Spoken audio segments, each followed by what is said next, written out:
I think that I've kind of really lived the psychedelic renaissance in a way, like growing up just north of London, like yeah, when I was 16, 17, 18, like psychedelics were, beginning to sort of float around, ketamine, MDMA, and then when I moved to Montreal when I was 20 for an exchange, there was so many all of the other psychedelics really kind of floating around university, and I was into raving, so I would go to like house and techno parties, dubstep parties.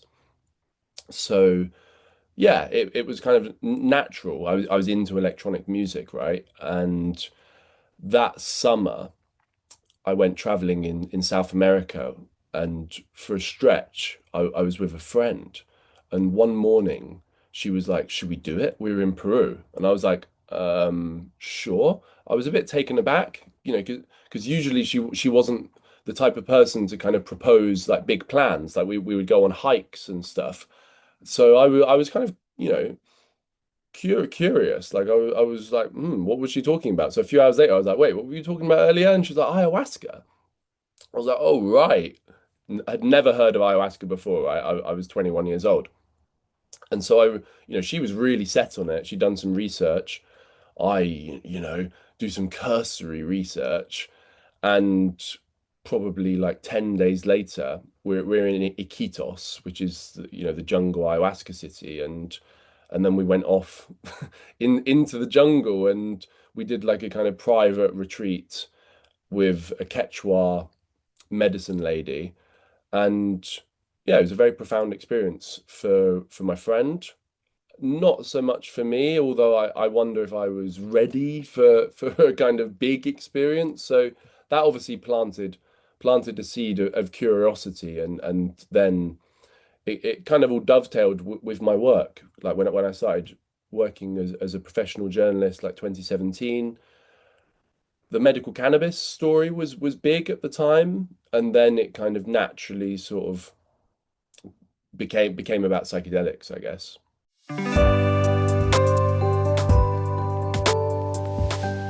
Well, I'd written for student media, and then I became an editor at a student paper, the comment editor in 2014. And some of the guys there in the office, some of the older guys were writing for Vice. So once I kind of had mustered a few ideas, I managed to get in and write a handful of stories for Vice back then in Montreal, and then during my travels in Latin America.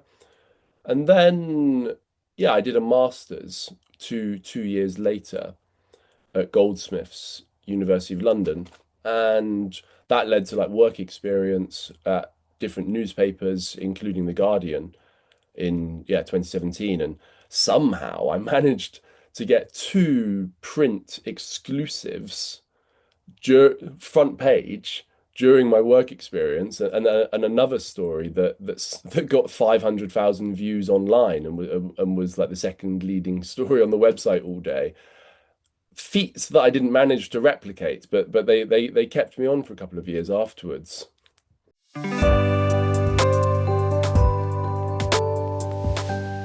Yeah, I think I've never had an editor sort of straight up tell me, "Look, we don't want positive stories about psychedelics. Look, we're only looking for kind of negative stuff." Maybe I don't have the level of relationship with people to have those frank discussions, but for me, I would say certainly now. I mean, it's obviously interwoven with the trajectory of my career, so it's kind of difficult to say, right? But now there certainly does seem to be, far greater interest, and not just far greater interest, but a openness to the benefits of psychedelics. Whereas I think when I started out, there was a bit more of a cautiousness, but at the same time, there was less data. I mean, there's not that much data now, but there is obviously, is much more. And I think culturally, now tons of people are doing mushrooms or microdosing or, this, that, and the other, going to ceremonies. And I think that that's diffusing through, right, through society. And as I say, yeah, creating a greater openness. I mean, still now there's, you need to be critical, like to be credible, right? Not all the time, but like mainstream media stories, it can't just be like a puff piece about X, Y, Z, and for good reason. But I think you can see that the journalism on this topic is becoming more nuanced and better, and long may it continue.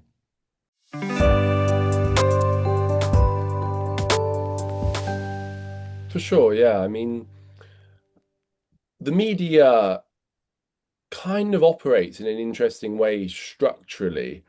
And I think that there's kind of always a sort of boom and bust, and it's a constantly like cyclical pattern with a lot of topics, and indeed a topic deemed to be controversial that's kind of outside of mainstream debate or the Overton window. It has this journey to the mainstream and to being kind of accepted. And I think there was, around How to Change Your Mind's publication, there was a, perhaps necessary boom in like positive stories about psychedelics. But yeah, clearly they lacked a lot of nuance and probably reflected like a lack of psychedelic education, I guess. But then at the same time, it was, as I say, like a correction to several decades of mostly negative coverage that was strongly influenced by um, negative research that was intended to be negative, right? Like a lot of these, like US grants, they were skewing towards research that would be negative, and I think the media reflected that, and the media does reflect those things, right? Like when a a press release comes out on a study, well, that's a story. There's a symbiotic relationship between, the news media and the news. So if no one's making the positive studies, then who's going to write about the positive studies, right? But yeah, now we're in this place where, only over the last month there was the Business Insider story on the mushroom school. I can't remember the name, but it was, a very, very great piece by Katie McBride, and, revealed some, serious, very serious things. Can't exactly recall everything. But then there was also the Guardian long read on ayahuasca international, and this chap Alberto Villalobos, which was a little bit annoying actually, because I'd been on that story for quite a while and hadn't managed to find a home for it. But journalism's all kind of right time, right place, right framing. You just got to find the right editor at the right time. That it's yeah, it's an interesting game. And then yeah, Jules Evans put out a story I think last week on the Ayahuasca Foundation, where there was a recent death. And I did think it raised some serious questions. I know that the piece is coming for some critique. I think, on the face of it, it's raised some serious questions. So yeah, all of this just reflects how many people are doing psychedelics. And yeah, slowly, I think the media and society and culture is being influenced by that, right?